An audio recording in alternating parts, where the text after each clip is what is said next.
Today we're going to give you a behind the scenes look at Salty Acres. It's hard to believe that it's only been 1 year since I made my very first video. And I've only shown my backyard because it relates to so many people. A lot of you have seen all my videos about blackberries and everything else, but I haven't showed you the greenhouse. And because everything's going dormant, I might as well show you now because I ain't got much to talk about. So what you're looking at is roughly 10,000 plants under one roof inside our greenhouse. And yes, I realize a lot of you can't keep just one plant alive, so how in the world do we keep 10,000 plants alive at one time? Well, the obvious answer is a lot of water, but that's technically not the case. It takes a whole setup in order to make all this possible. It takes fans, it takes tables, it takes water, it takes labor, and it also takes boxes in order for us to ship all of our plants across the United States. And yes, we have over 50 different variety of plants that produce some sort of food for you, whether it be strawberry plants, raspberry plants, blackberry plants, banana trees, turmeric, ginger root,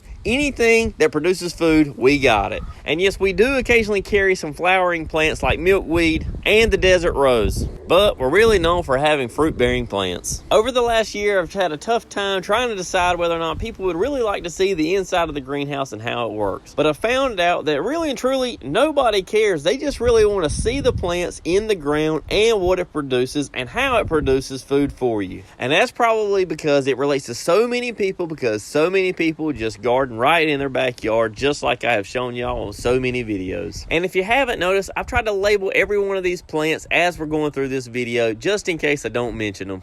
And if you're thinking about getting a fruit-bearing plant but don't see that we have it, feel free to reach out to us and ask us if we do have it, because more than likely we do. We're just not ready to ship them out just yet. But when we are ready to ship them out, it does take all these thousands of boxes we have stacked up across our greenhouse. And we have about 3 or 4 different size boxes that we ship plants out on. And if you're wondering, we do ship out on average about 18 boxes a day. Now all this wouldn't be possible without you guys wanting to grow right along with me. So from the bottom of my heart, thank you all for allowing me to help you grow.